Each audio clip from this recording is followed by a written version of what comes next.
Big Boss season 11 contestants ಒಂದು 5 ಜನ ಬಂದರು. ಅವ್ರು ನೋಡೋಕ್ಕೆ ತುಂಬ ಖುಷಿಯಾಗಿತ್ತು. ಬನ್ನಿ ಇದ್ರ ಬಗ್ಗೆ ನಾವು ಮಾತಾಡೋಣ. Welcome to unlist Kannada. ಇದು Kannada Bigg Boss season 12 review.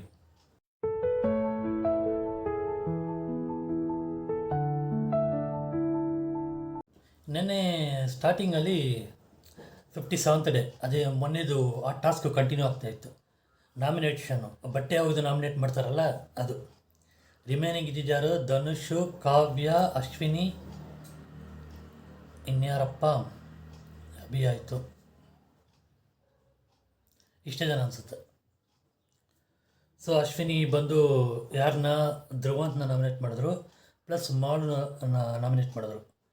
ಮಾಳುದು ಪ್ರಾಪರಾಗಿ ಅವ್ರ ನಾಮಿನೇಟ್ ಮಾಡಿದ್ರೆ ರೀಸನ್ ಕೊಡಲ್ಲ ಅಂತ ಒಂದು.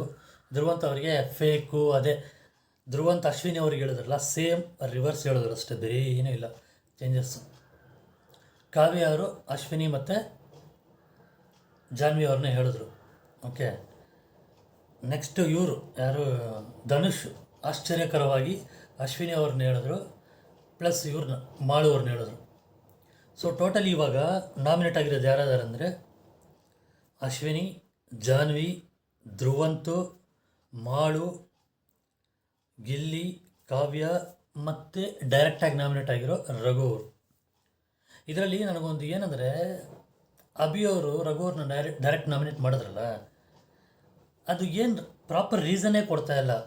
ಈ ಥರ ಹೇಳಿದ್ರು, ಲಕ್ಕಿಯಿಂದ ಬಂದರು ಅಂತ ಹೇಳಿದ್ರು ಅಂತ ಹೇಳ್ತಾರೆ. ಬಟ್ ರಘು ಅವ್ರು ಬಂದು ಕೇಳ್ತಾ ಇದ್ದಾರೆ, ನಾನು ಯಾವಾಗ ಹೇಳಿದೆ ಹೇಳು ಅಂದರೆ, ಇಲ್ಲ ನನಗೆ ಬೇರೆಯವ್ರು ಹೇಳೋವಾಗ ನಾನು ಕೇಳಿಸ್ಕೊಂಡೆ. ಪ್ರಾಪರ್ ರೀಸನ್ನೇ ಕೊಡ್ತಾ ಇಲ್ಲ ಮನುಷ್ಯ.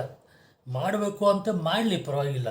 ಈ ಥರ ಇವ್ರಿಗೇನು ನಡೀತೋ ಅದನ್ನ ಹೇಳಬೇಕು. ನಾನು ಕೇಳಿಸ್ಕೊಂಡೆ ಅನ್ನೋದು, ಅದಕ್ಕೆ ನಾಮಿನೇಟ್ ಮಾಡಿದೆ ಅನ್ನೋದು ಏನಾಗುತ್ತಿಲ್ಲಪ್ಪ. ಸೊ ಇಷ್ಟು ಜನ ಆದರೂ ಯಾರು ಆಗಿಲ್ಲ ಅಂದರೆ ಸ್ಪಂದನ ಆಗಿಲ್ಲ, ರಾಶಿಕಾ ಆಗಿಲ್ಲ, ರಕ್ಷಿತಾ ಆಗಿಲ್ಲ, ಧನುಷ್ ಆಗಿಲ್ಲ, ಅಭಿ ಆಗಿಲ್ಲ. ಇಷ್ಟು ಜನ ಆಗಿಲ್ಲ. ರಿಮೈನಿಂಗ್ ಎಲ್ಲರೂ ಆಗೋರು. ನೋಡೋಣ ಯಾರು ಸೇವ್ ಆಗ್ತಾರೆ. ಈ ಇದರಲ್ಲಿ ಎಲ್ಲ ಆಲ್ಮೋಸ್ಟ್ ಒಂದು ಸ್ವಲ್ಪ ಸ್ಟ್ರಾಂಗಾಗಿ ಹೋಗ್ತಾ ಇದೆ. ಮಾಳು ಒಬ್ಬರು ಸ್ವಲ್ಪ ಇಕ್ಕಿದ್ದಾರೆ, ಅವ್ರನ್ನ ಬಿಟ್ಟರೆ ರಿಮೈನಿಂಗ್ ಎಲ್ಲರೂ ಸ್ಟ್ರಾಂಗ್ ಇದ್ದಾರೆ. ಮಾಳು ಹೆಂಗಾದ್ರೂ ಸೇವ್ ಆಗಿಬಿಡ್ತಾರೆ, ಅದು ಹೆಂಗಂತ ಗೊತ್ತಿಲ್ಲ. ಆಮೇಲೆ ಡೇ 58ಗೆ ಅಲ್ಲಿ ಒಂದು ಟಾಸ್ಕ್ ಲೆಟರ್ ಬರುತ್ತೆ. ಏನಂದರೆ, ಬಿಗ್ ಬಾಸ್ ಹೌಸು ಒಂದು ಪ್ಯಾಲೇಸ್ ಆಗಿ ಚೇಂಜ್ ಆಗಲಿದೆ. ಹೊರಗಡೆಯಿಂದ ಗೆಸ್ಟ್ಸ್ ಬರ್ತಾರೆ. ಅವ್ರಿಗೆ ನೀವು ಚೆನ್ನಾಗಿ ನೋಡಿಕೊಂಡು ಅವ್ರ ಹತ್ರ ಟಿಪ್ಸ್ ತಗೋಬೇಕು. ನೀವು ಮಾಡೋ ಕೆಲಸಗಳಿಗೆ ಅವ್ರು ಹ್ಯಾಪಿಯಾಗಿ ಟಿಪ್ಸ್ ಕೊಡಬೇಕು, ಅವ್ರನ್ನ ಹ್ಯಾಪಿಯಾಗಿ ಇಟ್ಕೋಬೇಕು ಅಂತ ಇದು ಟಾಸ್ಕ್. ನಾವು ಯಾರು ಬರ್ಬೋದು ಅಂತ ಗೆಸ್ ಮಾಡ್ತಾಯಿದ್ರೆ, ಲಾಸ್ಟ್ ಟೈಮೆಲ್ಲ ಏನು ಮಾಡಿದ್ರು ಅಂದರೆ, ಒಂದೊಂದು ಸೀಸನಿಂದ ಒಬ್ಬೊಬ್ಬರು ಇಬ್ಬಿಬ್ಬರು ಈ ಥರ ಬರ್ತಾಯಿದ್ರು. ಈ ಸಲ ಬಿಗ್ ಬಾಸ್ 11ಇಂದ ಒಂದು 5 ಜನ ಕಂಟೆಸ್ಟೆಂಟು ಎಲ್ಲರೂ. ಅದಕ್ಕೆ ಮುಂಚೆ ಕೆಲವರಿಗೆ ಅವ್ರವ್ರಿಗೆ ಅಂತ ಕೆಲವು ಕೆಲಸ ವಹಿಸಿದ್ರು.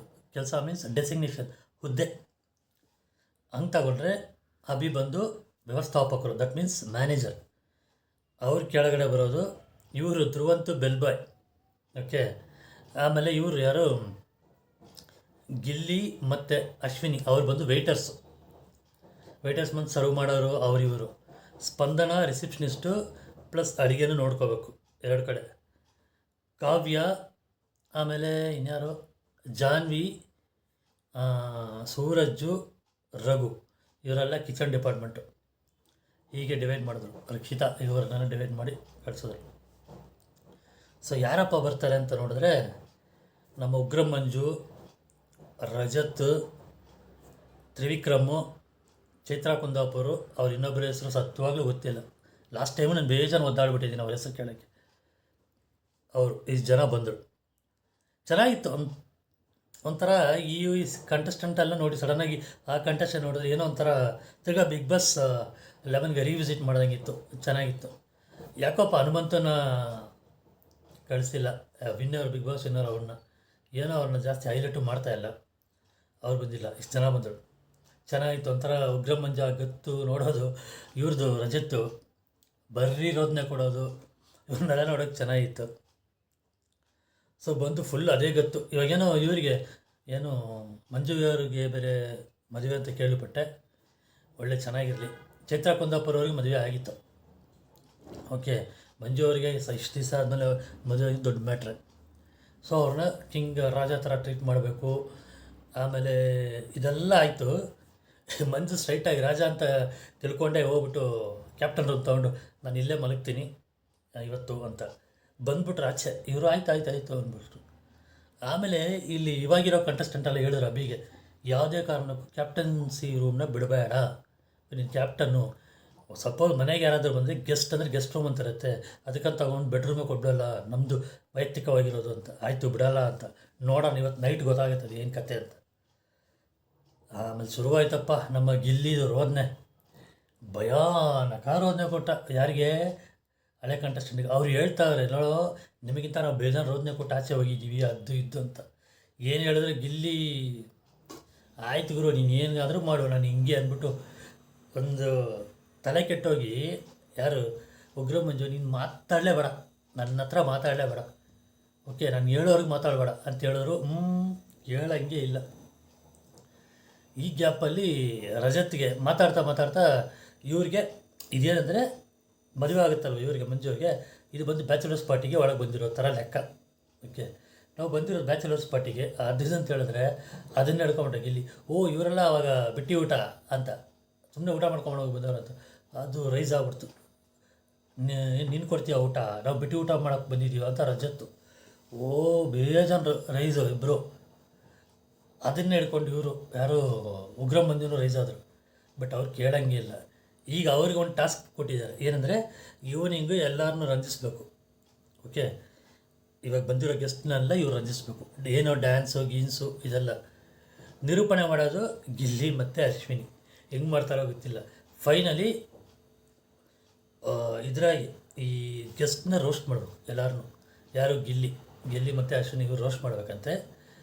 ಈ ರೋಸ್ಟಲ್ಲಿ ಇರೋದು ಮಜಾ. ಪ್ರೋಮೋದಲ್ಲಿ ತೋರಿಸ್ತಾ ಇದ್ದಾರಲ್ಲ, ಇವತ್ತು ಹೆಂಗೆ ರೋಸ್ಟ್ ಮಾಡ್ತಾರೋ ಗೊತ್ತಿಲ್ಲ, ನೋಡಬೇಕು. ಅದಕ್ಕೆ ಆಲ್ರೆಡಿ ಇವ್ರು ಕಿರಿಕ್ ತೊಗೊಂಬಿಟ್ಟ ನಮ್ಮ ರಜತ್. ಲಾಸ್ಟ್ ಟೈಮೇ ಅಷ್ಟು ಕಿರಿಕು, ಈ ಸಲ ಎಷ್ಟು ಕಿರಿಕ್ ಮಾಡ್ತಾನೋ ಗೊತ್ತಿಲ್ಲ. ನೋಡಬೇಕು, ಸ್ವಲ್ಪ ಇಂಟ್ರೆಸ್ಟಿಂಗಾಗಿ ಹೋಗುತ್ತೆ ಇವತ್ತು ನಾಳೆ. ಆಮೇಲೆ ನಾಮಿನೇಷನಲ್ಲಿ ಇಷ್ಟು ಜನ ಅಂತ ಹೇಳಿದ್ನಲ್ಲ, ನೋಡೋಣ ಏನಾಗುತ್ತೆ ನಾಳೆ ಅಂತ. ನಿಮಗೆ ಈ ರಿವ್ಯೂ ಇಷ್ಟ ಆಗಿದರೆ ದಯವಿಟ್ಟು ಚಾನಲ್ಗೆ ಯಾರು ಸಬ್ಸ್ಕ್ರೈಬ್ ಮಾಡಿರೋ ದಯವಿಟ್ಟು ಸಬ್ಸ್ಕ್ರೈಬ್ ಮಾಡಿ, ಶೇರ್ ಮಾಡಿ, ಲೈಕ್ ಮಾಡಿ, ಕಮೆಂಟ್ಸ್ ಮಾಡಿದ್ರೆ ನನಗೆ ಗೊತ್ತಾಗುತ್ತೆ ನಾನು ಕರೆಕ್ಟಾಗಿ ಮಾಡ್ತಾಯಿದ್ದೀನಾ ಇಲ್ವಾ ಅಂತ. ಇಷ್ಟಲ್ಲಿ ನನ್ನ ವಿಡಿಯೋ ಮುಗಿಸ್ತೀನಿ. Thank you guys. ಬಾಯ್